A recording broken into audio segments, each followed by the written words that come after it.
Corona virus को लेकर market में काफ़ी ज़्यादा अफवाहें देखी जा रही है।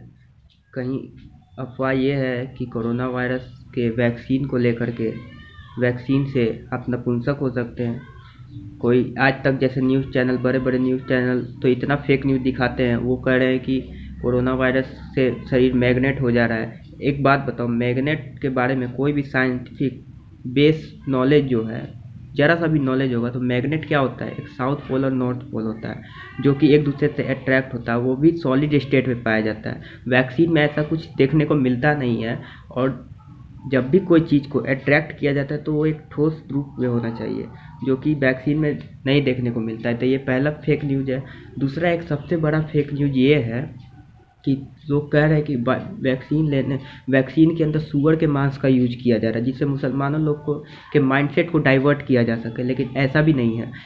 पहली बात कि कोई भी ड्रग्स बनाया जाता है तो उसमें जानवरों के जिलेटिन का यूज किया जाता है। जिलेटिन एक प्रकार का कोलेजन होता है। कोलेजन मतलब एक प्रोटीन होता है, जिसके कारण ये होता है कि उसके प्रोटीन को निकाल करके कई कई ड्रग्स में यूज किया जाता है।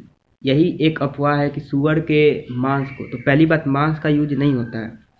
जिलेटिन जो होता है कोलेजन में पाया जाता है। कोलेजन जो है वो स्किन में पाया जाता है, स्किन में, ना कि मांस में। अब दूसरा अफवाह ये है कि सूअर का मांस से होता है। तो पहली बात कि कोरोना वैक्सीन जो बना रही, जैसे मोडर्ना हो गई, फाइजर हो गए, चाहे या फिर अपनी कोवैक्सीन हो गई, कोविशील्ड हो गई, या फिर स्पुतनिक हो गई, ये लोग के वेबसाइट पे जाके थोड़ा पढ़ लिया करो। वेबसाइट पे साफ साफ लिखा रहता है कि क्या क्या इंग्रेडिएंट इसमें डाला गया है। और दूसरी बात, सूअर की बात आती है तो इस सभी सारे मैंने सभी का स्टडी किया है, सारे में एक चीज़ कॉमन मिली है कि कहीं भी ये चीज़ दिखाई नहीं गई है, वेबसाइट पे या आर्टिकल में ये चीज़ लिखी नहीं गई है कि भाई ये वैक्सीन में ये चीज़ है। तो ये भी एक फेक न्यूज़ है। तीसरा सबसे फनी जो है वो ये है कि कोरोना के वैक्सीन लेने से आदमी नपुंसक हो जा रहा है। इस चीज़ का मेरे मतलब कॉमन सेंस ये नहीं समझ में आ रहा है।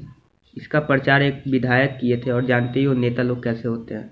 तो खैर, इस पॉलिटिक्स में मैं जाना नहीं चाहता हूँ, लेकिन एक चीज़ समझना ये ज़रूरी है कि जब भी कोई वैक्सीन का ट्रायल होता है तो उसमें कई चीज़ों को देखा जाता है। वैक्सीन बना के ऐसा थोड़ी है कि वैक्सीन बना दिए, ठोस दिए, किसी को ले लिया हो गया, ऐसा नहीं होता है। कई चीज़ देखा जाता है कि इससे HIV एड्स के मरीज को भी प्रॉब्लम हो रही है, या फिर डायबिटीज़ के मरीज को भी प्रॉब्लम हो रही है। हाँ, वैक्सीन 100% कारगर नहीं है, थोड़ी बहुत साइड इफ़ेक्ट है, जैसे किसी को सर्दी हो जा रही है, खांसी बुखार हो जा रहा है।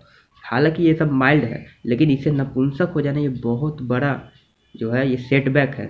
ये बहुत बड़ा, ये एक तरह का इल्ज़ाम लगाया जा रहा है कंपनी पे। पहली बात कि कोई भी कंपनी हो, या फिर विदेशी हो या इंडियन हो, कोई भी कंपनी जब भी किसी चीज़ का रिसर्च करती है तो पूरा डिटेल के साथ करती है, और उसका जो इम्प्लीमेंट होता है वो पूरे डिटेल के साथ, कि हर एक बीमारी को अलग अलग तरीके से देख करके किया जा सकता है। बिना ऐसा नहीं है कि इंजेक्शन दे दिया और चलो भाई हो गया, अब कुछ करना नहीं है, इंजेक्शन दे दो, ऐसा भी कुछ नहीं है। तो ये तीनों फैक्ट जो है जिसको मैंने बता दिया, आई होप आप समझ गए होंगे। अगली वीडियो कल आ रही है। Please like, share and subscribe my channel. I am new to in this channel. Take care.